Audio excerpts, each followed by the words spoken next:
Krishna dear devotees, welcome back to my channel and welcome back to another video जिसमें हम कुछ spiritual conversation कुछ करें, कुछ सीखें और कुछ समझें। तो एक्चुअली कुछ समय पहले अभी एक चीज़ मैंने किसी से सुनी थी और समझी थी, तो मैंने सोचा क्यों ना उसको इस वीडियो के थ्रू आप लोगों के साथ शेयर किया जाए कि भगवान की असली कृपा क्या होती है। तो कई बार हम इस चीज़ को नहीं समझ पाते हैं या नहीं जान पाते हैं कि एक्चुअल में जो भगवान की कृपा होती है वो किस तरह से होती है, कैसे होती है, या फिर अगर हमारे साथ कुछ हो रहा है अच्छा बुरा तो हम उसको एज अ कृपा कैसे लें। तो ये चीज़ समझना बहुत ज़्यादा ज़रूरी है। तो एक छोटी सी कथा आती है जो मैं यहाँ पर शेयर करना चाहूँगी आपके साथ, और जिसके थ्रू हम ये शायद जानने में थोड़ा बहुत हम समझ पाए कि भगवान जब अपनी कृपा देते हैं किसी जीवात्मा पर, जब मतलब भगवान उस जीवात्मा से प्रेम करते हैं और बोलते हैं कि नहीं तुम मेरे पास आओ, तब भगवान किस तरह से कृपा करते हैं वो हम थोड़ा जानने का कोशिश करेंगे। तो एक बहुत सुंदर कथा है। एक बार किसी व्यक्ति ने नारद मुनि जी से कहा कि कई बार बहुत अच्छे लोगों के साथ इतना बुरा हो जाता है, जो मतलब अच्छी सोच है, जो लोगों का भला चाहते हैं, भगवान को पूजते हैं, उनके साथ कई बार इतना बुरा हो जाता है। और जो लोगों के साथ कई बार अच्छा बिहेव नहीं करते हैं उन लोगों के साथ इतना अच्छा हो जाता है। तो ऐसा क्यों होता है, भगवान ऐसा क्यों करते हैं? तो नारद मुनि जी भगवान श्री कृष्ण के पास जाते हैं ये प्रश्न लेकर, और भगवान श्री कृष्ण से ये प्रश्न करते हैं। तो भगवान श्री कृष्ण नारद मुनि जी से कहते हैं कि नारद चलो इसे तुम्हें मैं समझाता हूँ। और हम मटेरियलिस्टिक वर्ल्ड जो है, धरती लोग यहाँ पर सैर करके आते हैं और घूम के आते हैं, देख के आते हैं कि क्या है कैसा है। तो भगवान श्री कृष्ण नारद मुनि जी के साथ इस धरती लोक पर आते हैं भेष को बदलकर। दोनों ने ही एक साधु का भेष धारण किया होता है। तो भगवान श्री कृष्ण एक साधु बनके एक घर में जाते हैं। बहुत बहुत बड़ा घर होता है, बहुत सुंदर, बहुत मतलब आलीशान घर होता है, बहुत बड़ा, और बहुत सारी गाड़ियाँ होती है उस घर के बाहर, बहुत सुंदर घर होता है। तो भगवान श्री कृष्ण मतलब बहुत समृद्ध, जिसे बोलते हैं ना रिच फैमिली, बहुत समृद्ध घर होता है। तो भगवान श्री कृष्ण उस घर में जाते हैं साधु का भेष धारण करके और दरवाज़ा खटखटाते हैं। तो जैसे ही दरवाज़ा खुलता है तो एक माता जी होती है वहाँ पर, और तो भगवान श्री कृष्ण उन माता जी से कहते हैं कि हम भूखे हैं, हम प्यासे, हम बहुत दूर से चल के आए हैं, तो आप हमें कुछ भी प्रसाद, कुछ भी खाने को, कुछ भी दे सके तो कृपया करके दें। तो वो माता जी थोड़े से रूड में बोलते हैं कि ये कोई समय है आने का, ये कोई समय नहीं आने का, और मेरे पास अभी कुछ नहीं है आपको देने के लिए, तो आप जाओ यहाँ से। तो इस तरह से वो थोड़ा सा भगवान का निरादर करके और उन्हें कुछ भी ना दे के दरवाज़ा बंद कर देती है। तो जैसे ही भगवान श्री कृष्ण और नारद मुनि उस घर से थोड़ा दूरी पर आते हैं, तो भगवान श्री कृष्ण उन माता जी को, उस घर के लोगों को बहुत सारी ब्लेसिंग्स देते हैं कि तुम्हारा घर और ज़्यादा समृद्ध हो जाए, बहुत ज़्यादा सक्सेस, बहुत ज़्यादा फेम, बहुत ज़्यादा पैसा, बहुत ज़्यादा अच्छा घर, बंगला, गाड़ी, तुम्हें सब कुछ मिले। तो बहुत ज़्यादा ब्लेसिंग्स भगवान उस स्त्री को, उन माता जी को देते हैं।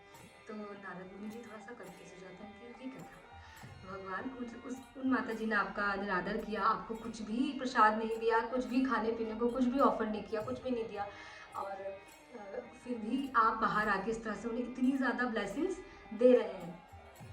तो भगवान बोलते हैं कोई बात नहीं, चलो आगे चलते हैं, दूसरे घर में चलते हैं। तो फिर इसी तरह आगे बढ़ते हैं भगवान श्री कृष्ण और नारद मुनि जी, जो कि एक साधु के भेष में होते हैं।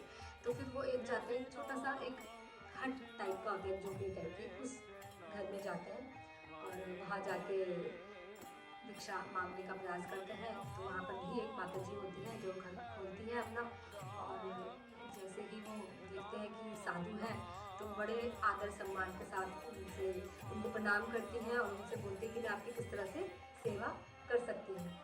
तो भगवान उन्हें भी ऐसे ही बताते हैं कि हम बहुत दूर से चल के आए हैं, काफ़ी भूखे हैं, प्यासे हैं, तो अगर आप कुछ भी हमें दे सके जिससे हमारा थोड़ा पेट भर जाए, शांति मिल जाए, तो आप हमें ज़रूर दें।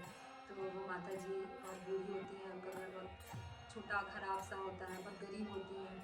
उनके पास एक गाय होती है जो कि बहुत बूढ़ी हो चुकी होती है, गाय भी बहुत बूढ़ी हो चुकी होती है, तो उन माता जी के पास केवल एक गाय होता है सहारा, जिसके थ्रू वो अपना जो जीवन है थोड़ा बहुत जो यापन कर रही होती है। मतलब उस गाय का जो दूध होता है वो इनको थोड़ा बहुत पीती है या बेचती है, उसके थ्रू वो थोड़ा बहुत अपना, क्योंकि अकेली है तो उनका चल जाता है, तो इस तरह से वो अपना जीवन यापन करती है। तो वो माता जी कहती है मेरे पास आपको देने के लिए तो वैसे कुछ खास है नहीं, पर ये एक गाय है मेरे पास जो कि बूढ़ी हो चुकी है और इसका थोड़ा बहुत जो दूध निकलता है उसी से मैं अपना गुजारा कर लेती हूँ। तो अभी थोड़ी देर पहले मैंने दूध निकाला था, तो इस लोटिया में, इस लोटे में थोड़ा सा दूध है, तो मेरे पास तो आपको देने के लिए बस यही दूध है, तो आप इसे ज़रूर ग्रहण करें।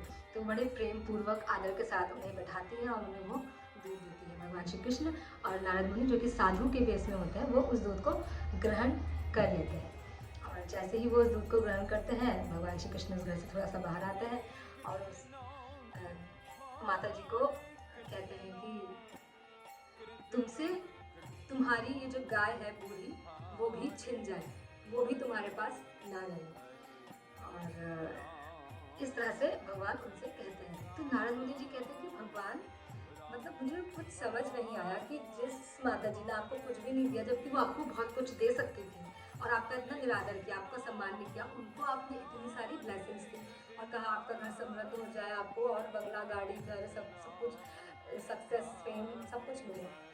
और यहाँ जिन्होंने आपका इतना आदर सत्कार किया, इतने प्रेम पूर्वक आपको, जिनके पास कुछ भी नहीं था, केवल एक बूढ़ी गाय थी, उसका दूध निकाल के आपको दिया, शायद वो उसे पीती और उससे अपना पेट भरती, बट वो भी उन्होंने आपको दिया, मुझे दिया। और उनके पास केवल एक मात्र बूढ़ी गाय ही सहारा थी, जिसके थ्रू वो जी रही थी, अपना जीवन चला रही थी। वो भी आप उनसे छिन जाने की ब्लेसिंग्स दे रहे हैं, आशीर्वाद दे रहे हैं कि वो भी तुमसे छिन जाए, तो ऐसा क्यों? तो भगवान श्री कृष्ण नारद मुनि जी को बताते हैं कि इन माता जी के पास कुछ भी नहीं है। जब इनकी मृत्यु होगी तो इनके पास आसक्ति के लिए केवल एक ही चीज़ है और वो है ये गाय। यदि जब इनकी मृत्यु होगी तो ये इस गाय के प्रति कहीं ना कहीं आसक्त रहेंगी, आसक्त होंगी कि मतलब ऑब्वियसली अटैचमेंट रहेगा कि मेरे, अब मैं जा रही हूँ तो मेरे बाद इस गाय का, बूढ़ी गाय का ख्याल कौन रखेगा, इस बूढ़ी गाय का क्या होगा। तो इसीलिए मैंने इनसे ये गाय भी छीन ली कि जब इनको मृत्यु का समय है तो इसके पास स्मरण करने के लिए कुछ और ना रहे, केवल और केवल मैं रहूँ, यानी कि भगवान रहे। जब ये मृत्यु के समीप हो तो इनको केवल भगवान का, यानी कि मेरा स्मरण हो, किसी और चीज़ का नहीं। जो व्यक्ति जीवन भर केवल सेल्फ ग्रेटिफिकेशन करेगा, जो व्यक्ति जीवन भर चीज़ों को जोड़ेगा, मुझे यहाँ भी घर बनाना है, मुझे वहाँ भी घर बनाना है, और मुझे ये गाड़ी भी जोड़नी है, मुझे वो गाड़ी भी चाहिए, मुझे इस तरह की चीज़ों को अपने जीवन में जोड़, मतलब जीवन भर यदि हम इन चीज़ों का संचय करते रहेंगे, इन चीज़ों को जोड़ते रहेंगे, ज़्यादा से ज़्यादा, मतलब जितनी आवश्यकता नहीं है उतना जोड़ते रहेंगे, तो कहीं ना कहीं जब मृत्यु का समय आएगा, अंतिम समय आएगा, तब हम चाह के भी भगवान को याद नहीं कर सकते। जो भी हम स्पिरिचुअल प्रैक्टिसेस करते हैं, जैसे हम मॉर्निंग में उठते हैं, भगवान की पूजा आरती करते हैं, या हम जो नाम जप करते हैं डेली, जितनी भी हम ये भगवान को भोग लगा के खाते हैं, ये जितनी भी चीज़ें जो हम भक्ति में फॉलो करते हैं, सब प्रैक्टिस, ये एक स्पिरिचुअल प्रैक्टिस है। इनको फॉलो करते करते जब आजीवन काल, जब तक हमारा जीवन है, जब तक हम इसको फॉलो करते रहेंगे, तब जाके at the end of our life, at the time of death, हम भगवान का स्मरण शायद कर पाए। तो कई बार जब हम देखते हैं ना, कई भक्त होते हैं और भक्तों के जीवन में कष्ट आ रहे होते हैं, उनसे उनका कुछ छिन रहा होता है, तो जनरली अगर हम मटेरियलिस्टिक दृष्टि से देखेंगे तो कई बार ऐसा लगेगा कि ये तो बड़ा भक्ति करते हैं, भजन करते हैं, भगवान का नाम लेते हैं, लेकिन इनका तो सब कुछ छिन रहा है, या भगवान कहाँ है, इनके भगवान सब कुछ इनसे छीन रहे हैं। But actually that is mercy, यही भगवान की कृपा है, क्योंकि भगवान चाहते हैं कि ये व्यक्ति सारी चीज़ों का मैनेजमेंट निपटा कर, सब चीज़ों को समेट के मेरे पास तुरंत वापस आ जाए। जब भगवान अपने किसी भक्त पर कृपा करते हैं असली, तो कई बार उनसे उनका सब कुछ छीन भी लेते हैं, क्योंकि भगवान चाहते हैं कि इस व्यक्ति के पास कुछ खास ना रहे मेरे अलावा, मतलब ये मुझे स्मरण करे, मेरा ध्यान रखे। जैसे होता है ना, हम कहीं जाते हैं या कहीं से आते हैं तो अपना पूरा जो लगेज है वो एक साथ इकट्ठा करके प्रॉपर बैग पैक करते हैं। इट्स जस्ट लाइक दैट, हमें भी इस मटेरियलिस्टिक वर्ल्ड से, इस मृत्यु लोक से, इस भौतिक जगत से अल्टीमेटली हमें यहाँ से जाना है। आज नहीं तो कल हमें यहाँ से जाना ही है। एज अ सोल हमारा जो धर्म है, हमारा जो कार्य है वो है एक सेवक का, और हम भगवान के सेवक हैं। तो हमारा धर्म है कि हम भगवान से जुड़े, भगवान की सेवा करें और स्पिरिचुअल प्रैक्टिसेस करके फाइनली अपने घर वापस जाएं। और Lord Krishna is obviously waiting for us कि हम इस चीज़ का रियलाइजेशन करें और स्पिरिचुअल प्रैक्टिस करके अपनी चेतना को प्योर करके, अपना प्योरिफिकेशन करके भगवान के पास जाएं। तो ये तभी संभव है जब हम चीज़ों को समेटेंगे, ना कि फैलाएंगे। देखने में ये ज़रूर लग सकता है कई बार कि भगवान इस व्यक्ति से सब छीन रहे हैं, बट एक्चुअल में भगवान और सब कुछ चीज़ें आपसे क्यों ना छीन, लेकिन भगवान आपके साथ है। यही भगवान की असली कृपा है। तो बहुत ज़्यादा सुख संपत्ति मिल गया, बहुत ज़्यादा धन दौलत मिल गया, बहुत ज़्यादा हमने फेम नेम कमा लिया भी अगर इस जीवन में आके, और यदि भगवान हमारे जीवन में नहीं है तो इन चीज़ों का फिर कोई भी अस्तित्व भी नहीं है, वैल्यू भी नहीं है, और at the time of death हम इन्हीं चीज़ों को याद करेंगे और उसका कोई लाभ या फ़ायदा हमें नहीं होगा। बट अगर हमने जीवन में ये सब नहीं भी अर्न किया, बट अगर भगवान का नाम लिया है, भगवान का स्मरण किया है, भगवान का ध्यान किया है, तो eight the time of death हम कहीं ना कहीं भगवान का स्मरण कर पाएंगे, और वही हमारे ह्यूमन लाइफ का गोल है।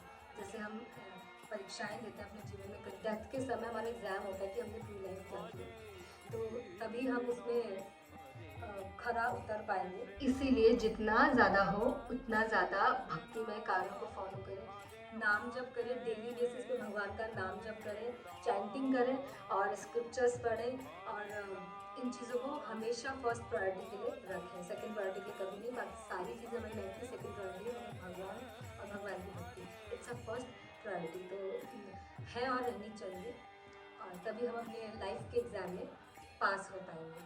और यही भगवान की असली कृपा भी है कि जब भगवान हमें प्रेम कर रहे होते हैं और भगवान चाहते हैं एक्चुअल में कि ये बच्चा मेरे पास आए, तो भगवान कई बार उस बच्चे से उसका बहुत कुछ छीन भी लेते हैं, दैट इज़ रियल मर्सी। अगर आपके साथ ऐसा कुछ हो रहा है जिसकी वजह से आप बहुत परेशान हो और आपको लगता है नहीं मेरे साथ तो सब कुछ उल्टा हो रहा है, सब कुछ गलत हो रहा है, मेरे साथ ऐसा क्यों हो रहा है, तो मे भी भगवान चाहते हो कि आप उनकी तरफ आकर्षित हो, आप उनका नाम लें। क्योंकि देखिए ये बात कहीं ना कहीं सत्य है कि जब हम बहुत ज़्यादा दुख में होते हैं ना, तब भगवान को याद करने की जो इंटेंसिटी होती है वो बहुत हाई होती है। Thank you so much for watching this video. Hare Krishna.